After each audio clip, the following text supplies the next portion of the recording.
আসসালামু আলাইকুম রহমতুল্লাহি ওবারাকাতু। আপনি কি নিজের দোয়াকে কবুল করাতে চান? তাহলে আরাফার দিন আপনার জন্য সর্বশ্রেষ্ঠ একটি সুযোগ আপনার দোয়া কবুল করানোর জন্য। এই ভিডিওতে আমরা আরাফার দিনের 5টি বিশেষ আমলের বিষয়ে আলোচনা করব। ইনশাআল্লাহ আমলগুলো করলে দোয়া কবুল হবে। আরাফার দিনে দোয়া কবুলের জন্য আপনি কোন কোন আমল করবেন, কখন করবেন, কিভাবে করবেন, সেই সমস্ত বিষয় নিয়ে আজকের এই ভিডিওতে আমরা বিস্তারিত আলোচনা করব। এই ভিডিওটি এতটাই গুরুত্বপূর্ণ হবে যেটা ভাষায় প্রকাশ করার মতো নয়। আপনি সারা বছরে একটি মাত্র দিন পাবেন আরাফার দিন, তাও আবার মাত্র 12 ঘন্টার জন্য। আপনি যদি একবার এই দিনকে মিস করে দেন তাহলে আবারও এই দিন পেতে আপনাকে পুরো 1 বছর অপেক্ষা করা লাগবে। এই দিন কোন কোন আমল করতে হবে সেটাই যদি আপনি না জানেন তাহলে আপনার চাইতে বড় হতভাগা আর কেউ নেই। বছরের মধ্যে সর্বশ্রেষ্ঠ দিন হলো আরাফার দিন। এই দিন সবচাইতে বেশি দোয়া কবুল হয়, অর্থাৎ 365 দিনের মধ্যে একটি মাত্র দিন হলো আরাফার দিন। তো চলুন আমরা পরপর আমলগুলো বলবো, আপনারা মনোযোগ সহকারে শুনবেন।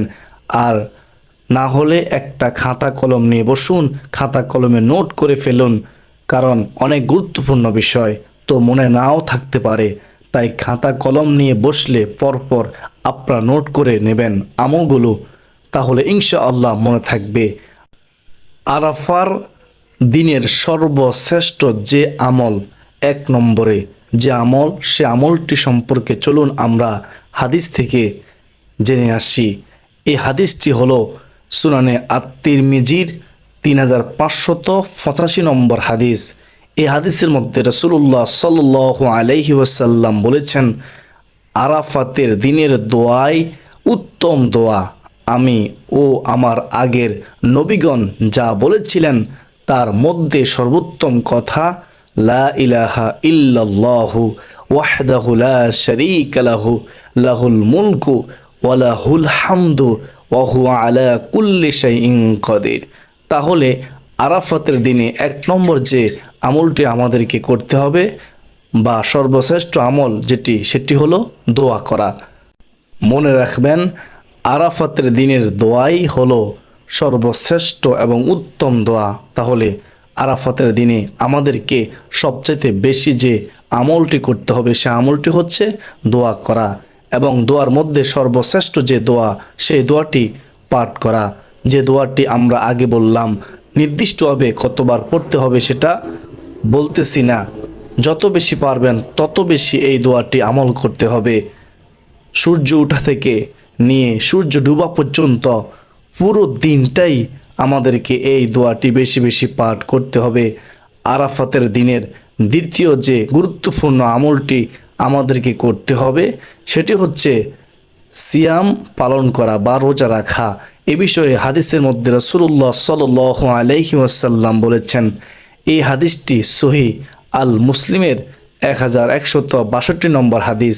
হাদিসটি হলো রাসূলুল্লাহ সাল্লাল্লাহু আলাইহি ওয়াসাল্লাম বলেছেন, আরাফার দিনের রোজার ব্যাপারে আমি আল্লাহর কাছে আশা করি যে তিনি এর দ্বারা পূর্বের 1 বছর এবং পরের 1 বছরের গুনাহসমূহ মাফ করে দিবেন। সুবহানাল্লাহ। একবার চিন্তা করুন, একদিন মাত্র রোজা রাখার কারণে, একদিন মাত্র সিয়াম পালন করার কারণে আল্লাহ তাআলা এত বড় একটা সওয়াব আমাদেরকে দিবেন। আপনি 1 বছর যে গুনাহ করলেন সে 1 বছরের গুনাহও মাফ করবেন, এবং আগামীতেও 1 বছর আপনার দ্বারা যে গুনাহ হয়ে যাবে, ভুল ত্রুটি হয়ে যাবে, সেটাও আল্লাহ তাআলা অগ্রিম ক্ষমা করে দিবেন। তাহলে কি কোনো বুদ্ধিমান ব্যক্তি এই দিন সিয়াম ছেড়ে দিবেন, এই দিন সিয়াম মিস করবেন? কখনোই নয়, বরং যেভাবেই হোক এই দিন সিয়াম পালন করতেই হবে বা করবেন। 3 নম্বরে যে আমলটি আমাদেরকে বেশি বেশি করতে হবে সেটি হচ্ছে ইস্তিগফার করা বা আল্লাহ তাআলার নিকটে ক্ষমা প্রার্থনা করা। এই দিনে আল্লাহ তাআলা তার বান্দার উপর এমনভাবে রহমত বর্ষণ করেন, এমনভাবে ক্ষমা করেন যা বছরের আর অন্য কোনো দিনে করেন না। রাসূলুল্লাহ সাল্লাল্লাহু আলাইহি ওয়াসাল্লাম বলেছেন, এই দিনে আল্লাহ তাআলা অধিক সংখ্যক বান্দাকে জাহান্নাম থেকে মুক্তি দিয়ে থাকেন। তাহলে দিনটা পুরোটাই আল্লাহ তাআলার ক্ষমা এবং রহমত পাওয়ার দিন, রহমত পাওয়ার দিন। তাই এই দিন আমাদেরকে সবচাইতে বেশি বেশি ইস্তিগফার এবং আল্লাহ তাআলার নিকটে ক্ষমা প্রার্থনা করতে হবে। আমাদের জীবনে যত বালা মুসিবত বিপদ আফত যা কিছু আসুক না কেন, বেশিরভাগই কিন্তু আমাদের পাপের কারণে আসে। আমাদের দোয়া কবুল হচ্ছে না, দোয়া আটকে আছে আমাদের পাপের কারণে। হয়তো বা দোয়াটা আটকে আছে, আপনি জীবনে এমন কোনো পাপ করেছেন যে আল্লাহ তাআলা সে পাপের কারণে অসন্তুষ্ট হয়ে আছে আপনার উপরে, তাই আপনার দোয়াটি কবুল হচ্ছে না। এটা আপনার জন্য একটা বিপদ, আপনার রিজিকের সংকীর্ণতা এটা আপনার জন্য একটা বিপদ, পাপের কারণে এটা হচ্ছে। এখন আপনি যদি আল্লাহ তাআলার নিকটে ক্ষমা প্রার্থনা করেন, ইস্তিগফার করেন, তাহলে আল্লাহ তাআলা আপনাকে ক্ষমা করে দিবেন, আপনার পাপগুলো মুছে দিবেন। যখনই আপনার পাপ ক্ষমা হয়ে যাবে, পাপগুলো মুছে দিবেন আল্লাহ তাআলা, তখনই আপনার দোয়া কবুলের রাস্তাটা খুলে যাবে। 4 নম্বরে যে আমলটা আমরা করব সেটি হচ্ছে তাহাজ্জুদ নামাজ। যেহেতু এই দিন আমাদেরকে সিয়াম পালন করতে হবে, তাই এমনিতে আমাদেরকে তাহাজ্জুদের ওয়াক্তে উঠতে হবে সেহরি খাওয়ার জন্য।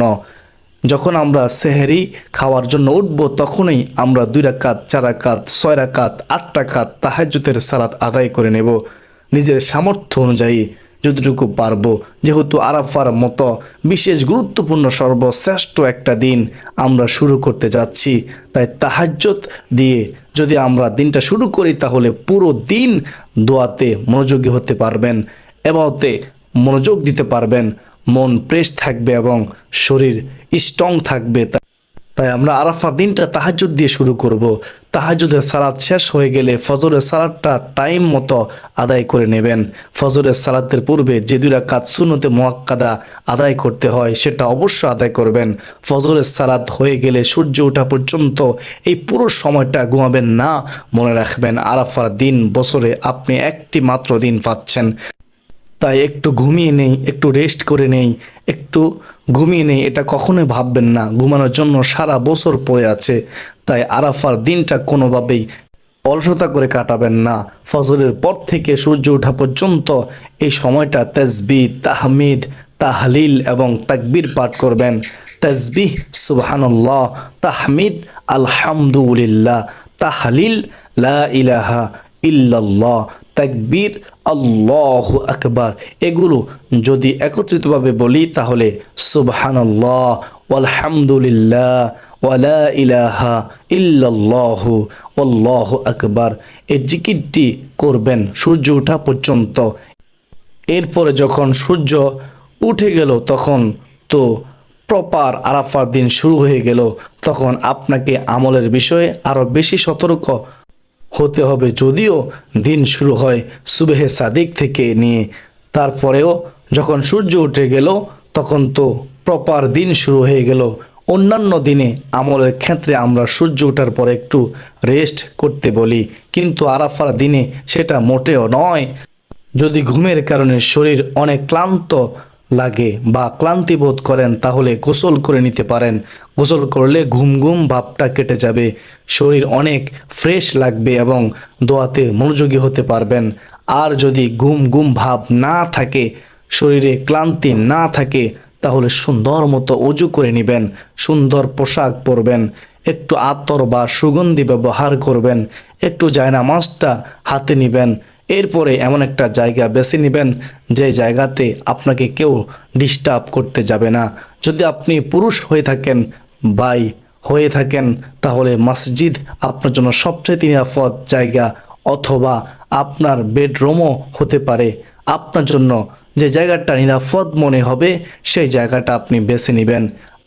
আর বোন হলে মসজিদে যাওয়া তো সম্ভব হবে না, তাই নিজের বেডরুম অথবা নিজের বাসায় কোনো একটা রুম বা কোনো একটা জায়গাকে নির্বাচন করে নেবেন, যে জায়গাতে আপনি নিরাপদে দোয়া এবং আমল করতে পারবেন।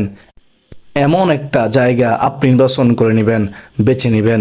যে নামাজটা বিছিয়ে চাইলে প্রথমেই 2 রাকাত নফল সালাত আদায় করতে পারেন, আবার নাও করতে পারেন। যে নামাজটা বিছিয়ে সুন্দরভাবে বসে যাবেন। এরপরে আরাফার দিনে সর্বশ্রেষ্ঠ যেই দোয়া সেই দোয়া পাঠ করবেন, লা ইলাহা ইল্লাল্লাহু ওয়াহদাহু লা শারীকা লাহু লাহুল মুলকু ওয়া লাহুল হামদু ওয়া হুয়া আলা কুল্লি শাইইন কাদির। এই দোয়াটি মনোযোগ সহকারে পাঠ করবেন। একদম অন্তরের অন্তরস্থল থেকে আপনি 10 মিনিট 15 মিনিট এই দোয়া পাঠ করবেন। তারপরে আপনি হাত তুলে দোয়া করবেন। আপনার যেটা প্রয়োজন সেটা আল্লাহর কাছে চেয়ে নেবেন। অত্যন্ত কাকুতি মিনতি এবং বিনয়ের সহিত আল্লাহর দরবারে হাত তুলে নিজের যেটা প্রয়োজন সেটা চাইবেন, দোয়া করবেন। এই দোয়া পাঠ করার সময় আপনার যেটা প্রয়োজন সেটা অন্তরের মধ্যে রাখবেন, সেটা নিয়ত করবেন এবং আল্লাহকে বলবেন যে আল্লাহ আল্লাহ এই দোয়ার বরকতে তুমি আমার এই দোয়াটাকে কবুল করে নাও, আমার মনের ইচ্ছাটাকে পূরণ করে নাও। এই নিয়ত অন্তরের মধ্যে করে দোয়াটা পাঠ করতে থাকবেন জোহর পর্যন্ত। 10 মিনিট 20 মিনিট এই দোয়া পাঠ করবেন। তারপরে হাত তুলে দোয়া করবেন, আবার এই দোয়া পাঠ করবেন। এভাবে জোহর পর্যন্ত আমল করতে থাকবেন।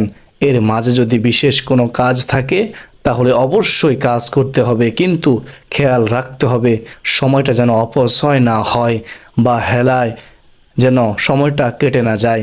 কারণ একটি মাত্র দিন, যেটা বারবার বলতেছি প্রিয় দর্শক। এরপরে যখন জোহরের আজান দিবে তখন জোহরের নামাজটা যথাসময়ে আদায় করে নেবেন। পুরুষরা জামাতের সহিত আদায় করবেন এবং মহিলারা বাসা বাড়িতে আদায় করে নেবেন যথাসময়ে। তারপরে দীর্ঘ সময় দোয়া করবেন, যেমন হাজী সাহেবেরা করেন আরাফার দিনে জোহরের এবং আসরের সালাত একত্রিতভাবে আদায় করে নেন। এটা শুধুমাত্র যারা আরাফার ময়দানে অবস্থান করেছেন তাদের জন্য, কিন্তু আমাদের জন্য এটা নয়। আমরা জোহরের সালাত জোহরের টাইমে আদায় করব এবং আসরের সালাত আসরের টাইমে আদায় করব। আমাদেরকে একত্রিতভাবে জমা করে সালাত আদায় করতে হবে না। এখন যেহেতু ইন্টারনেটের জামানা, আপনারা দেখে থাকবেন যে হাজী সাহেবগণ জোহরের এবং আসরের সালাত একত্রিতভাবে আদায় করার পর তারা আরাফার ময়দানে হাত তুলে দীর্ঘ সময় ধরে দোয়া করেন। হাত উঠাতে উঠাতে একদম হাত সোজা করে উঠিয়ে দেন আসমানের দিকে মুখ করে, আল্লাহকে ডাকতে থাকেন, আল্লাহর কাছে ক্ষমা প্রার্থনা করতে থাকেন। এবং হাদিসের মধ্যে এসেছে যে রাসূলুল্লাহ সাল্লাল্লাহু আলাইহি ওয়াসাল্লাম যখন দোয়া করতেন তখন এতটাই হাত উত্তোলন করতেন যে বগলের শুভ্রতা দেখা যেত, মানে বগলের লোম দেখা যেত। এতটা বেশি তিনি হাত উত্তোলন করতেন আরাফার দিনে দোয়া করার সময়। দেখবেন হাজী সাহেবগণ হাওমাও করে কান্না করতেছেন, আল্লাহর কাছে কাকুতি মিনতি করে দোয়া করতেছেন, যার যেটা সেটা চেয়ে নিচ্ছেন।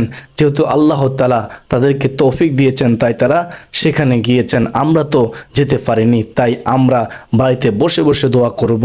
দোয়া করতে করতে ক্লান্ত হয়ে যাবেন, আবারও দোয়া করবেন, আবারও ক্লান্ত হয়ে যাবেন, আবারও দোয়া করবেন।